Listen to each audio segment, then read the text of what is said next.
साथियों, स्वागत करते हैं आप सभी को। मैं अपने यूट्यूब चैनल साइंस वाटिका पे आज क्लास 10 से रिलेटेड कुछ इंपॉर्टेंट क्वेश्चन से लेकर आया हूँ। देखते हैं आगे। पहला क्वेश्चन है कि आवर्त सारणी में कितने आवर्त हैं, यानी कि जो मॉडर्न आवर्त सारणी जो हम लोग अभी पढ़ते हैं आवर्त सारणी को, उसमें कितने आवर्त हैं, आवर्तों की संख्या। तो उसमें आवर्तों की संख्या कुल 7 है। आवर्तों की संख्या 7 है। और ये भी जान लीजिए कि उसमें वर्गों की संख्या पूछे कितनी है, तो वर्गों की संख्या 18 है। वर्गों की संख्या 18 जो कि ऑप्शन नंबर सी में दिया गया है। और यह 12 और 9 रिलेटेड नहीं है इससे। आगे देखते हैं अगला क्वेश्चन सेकेंड। प्रकृति में ऑक्सीजन का संतुलन कैसे बना रहता है। तो प्रकृति में ऑक्सीजन का संतुलन प्रकाश संश्लेषण की क्रिया द्वारा बना रहता है। और प्रकाश संश्लेषण की क्रिया पौधे करते हैं, यानी कि सभी हरे पौधे प्रकाश संश्लेषण की क्रिया करते हैं, जिसके कारण उन्हें स्वपोषी भी कहा जाता है। और स्वपोषी होने के लिए ज़रूरी है कि वह प्रकाश संश्लेषण की क्रिया करके और अपना भोजन स्वयं बनाए। तो जितने भी पौधे होते हैं वो अपना भोजन स्वयं बनाते हैं और भोजन के रूप में ग्लूकोज बनाते हैं, और वही ग्लूकोज बना करके और ऑक्सीजन वह एक्स्ट्रा देते हैं, यानी कि अपने उत्सर्जी पदार्थ के रूप में पौधे ऑक्सीजन को छोड़ते हैं, लेकिन वही हम लोग के लिए इम्पोर्टेंट हो जाता है, जो कि सांस लेने में हम लोग उपयोग करते हैं। इसका हो जाएगा आंसर प्रकाश संश्लेषण। थर्ड क्वेश्चन है तीसरा। मानव हृदय में कितने कोष्ठ चेंबर होते हैं। मानव हृदय में कितने कोष्ठ चेंबर यानी चेंबर होते हैं। तो पहले तो आप ये जान लीजिए कि मानव हृदय में कोष्ठ होते हैं वो सेप्टम के द्वारा बटे होते हैं। और सेप्टम के द्वारा बटे होने के कारण उन्हें 4 भागों में गिना जाता है। और इस प्रकार मानव हृदय में कितने कोष्ठ हैं, तो कुल 4 कोष्ठ हैं, यानी कि 4 चेंबर हैं। अगला देखते हैं। मानव हृदय का औसत प्रांकुचन दाब कितना होता है। मानव हृदय का औसत प्रांकुचन दाब यानी कि सिस्टोलिक प्रेशर पूछा है हमसे। सिस्टोलिक प्रेशर तो देखते हैं 120/80। तो 120/80 क्या है, ये पूरा रक्तचाप हो जाता है, सिस्टोलिक बाई डायस्टोलिक। ठीक है, आगे देखते हैं 80। तो 80 तो डायस्टोलिक का मान होता है, और 120 तो 120 होता है सिस्टोलिक का मान। ये कि ऑप्शन नंबर सी हमारा सही है। नेक्स्ट देखते हैं। और ऑप्शन नंबर डी ये उल्टा हो जाता है, जिसे जो ब्लड प्रेशर होता है उसका उल्टा हो जाता है। 120/80 का उल्टा होता है 80/20। तो ये पूर्णतः गलत है, ये कोई रिलेटेड नहीं है। आगे देखते हैं सिलिका क्या है। सिलिका पहले देखते हैं ऑप्शन में क्या है, धातु, अधातु, उपधातु, यौगिक। अब देखिए धातु, क्वेश्चन नंबर 5 का तो आंसर हो जाएगा उपधातु। सिलिका उपधातु है। अब देखते हैं ऑप्शन पे डिपेंड, ऑप्शन को थोड़ा डिफाइन करते हैं। ऑप्शन नंबर 1 में है, ए में धातु। तो धातु किसे कहेंगे, तो वैसा तत्व जिसमें चमक हो, जो विद्युत का सुचालक हो, ऊष्मा का सुचालक हो, जिस पे चोट करने पर धातुई ध्वनि प्राप्त हो, और जिसे लंबा करके तार बनाया जा सके, जिसे चौड़ा करके एक चादर के रूप में बनाया जा सके, यानी आघात वर्धनीय हो। तो ये सब गुण रहता है तो उसे कहेंगे धातु है। और जस्ट इसका उल्टा, ये सब गुण जिसमें नहीं हो उसे अधातु कहेंगे। और उपधातु का तो जानते ही है। और यौगिक, तो यौगिक एक प्रकार का मिश्रण है। अगर पूछे कि यौगिक क्या है, तो यौगिक एक प्रकार का मिश्रण है, लेकिन वह एक निश्चित अनुपात में, द्रव्यमान के निश्चित अनुपात में जब कोई तत्व, कोई पदार्थ मिला हो तो वह यौगिक का निर्माण कराता है, यानी वह यौगिक बन जाता है। ठीक है, आगे देखते हैं। यहाँ पे छूट गया है, भारी जल हो जाता है। भारी जल यानी भारी जल D2O क्या है। तब भारी जल D2O यानी कि जैसे जल पूछे तो आप सिंपल जानिए कि जल, जो नॉर्मल जल हम लोग पीते हैं उसका सूत्र होता है H2O। और ये दिया है भारी जल D2O, यह क्या है, तो तत्व है, मिश्रण है, धातु है, यौगिक है। अभी तुरंत पढ़ा है कि धातु।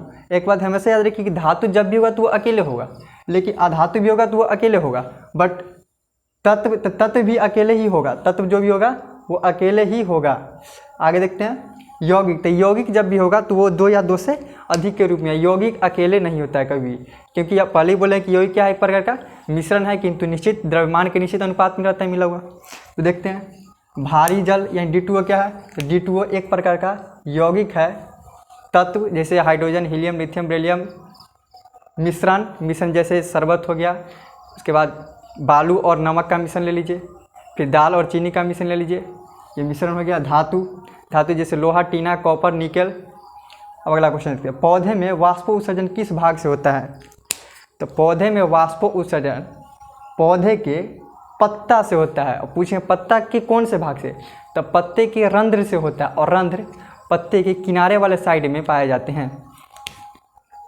इसका आंसर सी हो जाएगा। पौधे में वाष्पोत्सर्जन किस भाग से होता है, तो पत्ता से होता है। अगला क्वेश्चन है, प्रजनन कितने प्रकार के होते हैं, यानी कि प्रजनन कितने प्रकार के होते हैं। तो प्रजनन 2 प्रकार के होते हैं, एक लैंगिक प्रजनन, दूसरा अलैंगिक प्रजनन।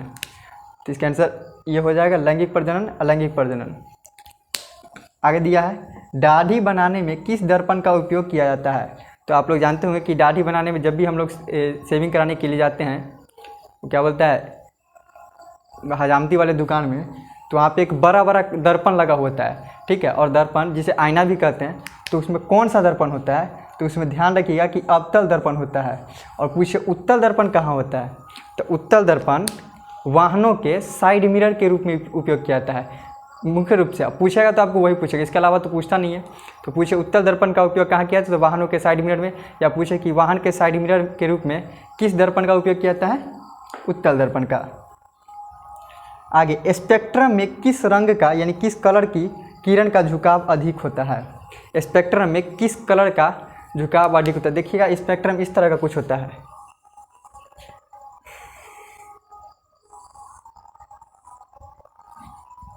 कुछ इस तरह का स्पेक्ट्रम होगा। अब देखिए, अगर आप मैथ तो पढ़ेंगे, उसमें सर्कल होता है। अब जो सबसे आंतरिक वृत्त होता है, जो सबसे अंदर वाला वृत्त होता है, उसका रेडियस यानी कि उसका त्रिज्या बहुत ही कम होता है, यानी उसका त्रिज्या कम मतलब क्या, झुकाव बहुत ज़्यादा हो जाएगा। और जो सबसे बाहर होगा उसका झुकाव सबसे कम होगा। तो इस प्रकार सबसे अंदर में होता है बैगनी रंग, और सबसे बाहर होता है लाल रंग, ठीक है। सबसे अंदर में तो बैगनी रंग, बैगनी, और सबसे बाहर तो लाल रंग। तो हमारा क्या है, सबसे कम झुकाव, सबसे किरण का झुकाव सबसे अधिक होता है। सबसे ज़्यादा झुकाव किसका होता है, तो जो सबसे केंद्र में रहेगा, यानी कि जो सबसे केंद्र के सबसे पास रहेगा, उसका झुकाव सबसे ज़्यादा होगा। तो बैगनी कलर का झुकाव सबसे अधिक होगा। आंसर बैगनी हो गया। अगला क्वेश्चन देखते हैं, 1 मिनट इसको मिटा दीजिए।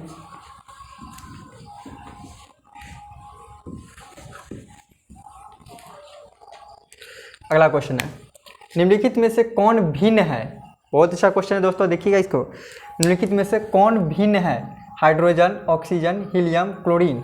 अब देखिए, हाइड्रोजन ये गैस है, ऑक्सीजन ये गैस है, हीलियम ये गैस है, क्लोरीन ये गैस है। क्या भिन्न पता चला, नहीं पता चला। अब देखते हैं कि हाइड्रोजन अभिक्रिया में भाग लेता है, ऑक्सीजन भी अभिक्रिया में भाग लेता है, हीलियम अभिक्रिया में भाग नहीं लेता है, क्योंकि हीलियम एक अक्रिय गैस है। यह किसी प्रकार की अभिक्रिया में भाग नहीं लेता है, क्योंकि इसका यह अस्थायित्व प्रदान कर चुका है। इसके बाह्यतम कक्षा में इलेक्ट्रॉन जितने चाहिए पूर्ण इलेक्ट्रॉन उतने हो चुके हैं, यानी कि इसका बाह्यतम कक्षा पूर्ण रूप से भरा हुआ है। इसलिए यह किसी भी अभिक्रिया में भाग नहीं लेगा, और यह अस्थायी तत्व भी कहलाएगा, और साथ ही अक्रिय गैस भी कहलाता है। यानी इसका आंसर ये हो जाएगा। क्लोरीन भी अभिक्रिया में भाग लेवे करता है। आगे देखते हैं 12 नंबर, निम्नलिखित में से कौन भिन्न है। फिर यही क्वेश्चन जस्ट आ गया, लेकिन इसका ऑप्शन देखिए अलग है। निम्नलिखित में से कौन भिन्न है, फेरस, ऑप्शन ए में फेरस, ऑप्शन बी में कॉपर, ऑप्शन सी में सिल्वर, और ऑप्शन डी में मरकरी या पारा। अब देखिए, फेरस, कॉपर, सिल्वर, मरकरी या पारा। तो फेरस यानी कि लोहा होता है, ठीक है। फेरस, इसको ब्रैकेट में लोहा लिख लीजिएगा।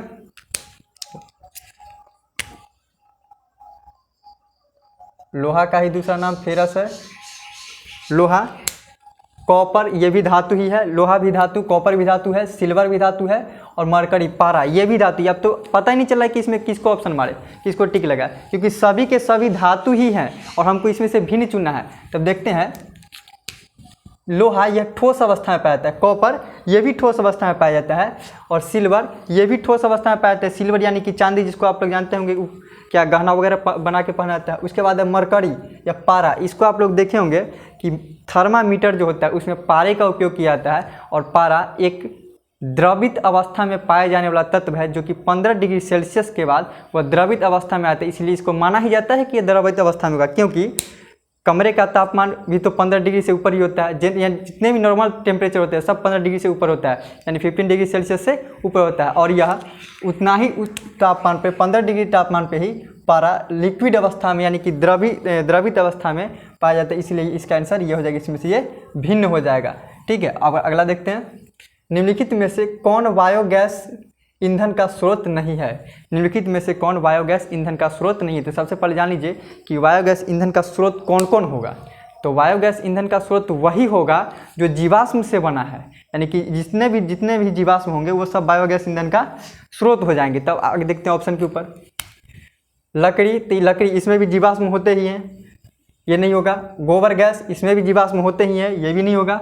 आगे नाभिकीय ऊर्जा, तो नाभिकीय ऊर्जा ये परमाणु रिएक्टर यानी ये नाभिकीय ऊर्जा केमिस्ट्री से यानी रसायन शास्त्र से संबंधित होगी, यानी कि रासायनिक प्रक्रिया के द्वारा ऊर्जा बनेगा। इसमें जीवाश्म का कोई लेना देना नहीं, जीवाश्म का कोई संबंध नहीं है, तो इसका आंसर यही हो जाएगा। ऑप्शन नंबर डी पर भी देख लेते हैं एक बार कि कोयला, तो कोयला भी तो जीवाश्म का ही एक रूप है, यानी कि अधिक ऐसे माना जाता है कि अधिक दिनों तक अगर पेड़ पौधे ज़मीन के अंदर दब के सड़ जाएं तो भी कोयला का रूप ले लेते हैं, यानी कि मुख्य रूप से कहें तो भी यह जीवाश्म का एक प्रकार ही है।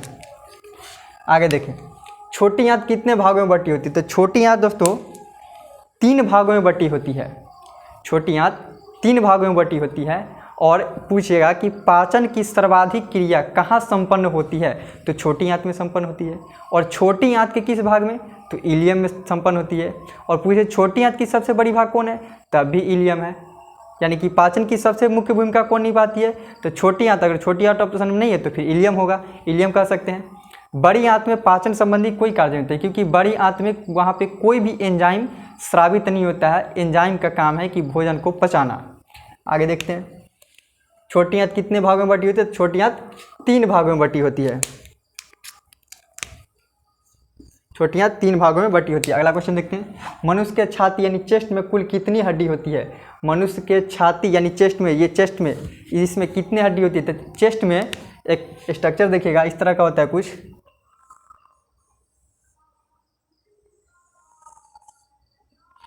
यहाँ से 7 रिब्स जुड़े होते हैं, 1 2 3 4 5 6 7, और इससे फिर यहाँ 3 रिब्स जुड़े होते हैं, और इधर से 2 रिब्स जुड़े होते हैं। और जस्ट सेम इसी प्रकार का स्ट्रक्चर इधर भी होता है, यानी कि इधर देख काउंटिंग करें तो 1 2, मार्कर नहीं चल रहा है, चेंज कर ले रहे हैं, 3 4 5 6 7 8 9 10 11 12, तो 12 इधर और 12 इधर, यानी कि इधर भी हो जाएगा तो इधर भी 12। ठीक है, सेम इसी के जैसा। तो कितने हो गए टोटल? 24 हो गए। लेकिन एक बीच में ये होता है, इसको स्टर्नम बोलते हैं, स्टर्नम। एक बीच में स्टर्नम होते हैं। ठीक है, और ये 7 इधर से 7 इधर से 7 इधर से, फिर 3 इधर से, फिर 3 इधर से, फिर 2 इधर से, फिर 2 इधर से, इस तरह से 24 साइड से और एक बीच में, यानी 25 हो गया। इसको बोलते हैं ट्रू रिब्स, सत्य पसली। इसको बोलते हैं फॉल्स रिब्स, असत्य पसली या झूठी पसली बोलते हैं। और इसको बोलते हैं फ्लोटिंग रिब्स। ठीक है, तैरती हुई पसली। इस तरह से 25 हो गया। क्वेश्चन था मनुष्य के छाती चेस्ट में कुल कितनी हड्डी होती है? 24। इसको 24 ऑप्शन नहीं, इसको 25 कर लीजिएगा, इसी को 25 कर दीजिए।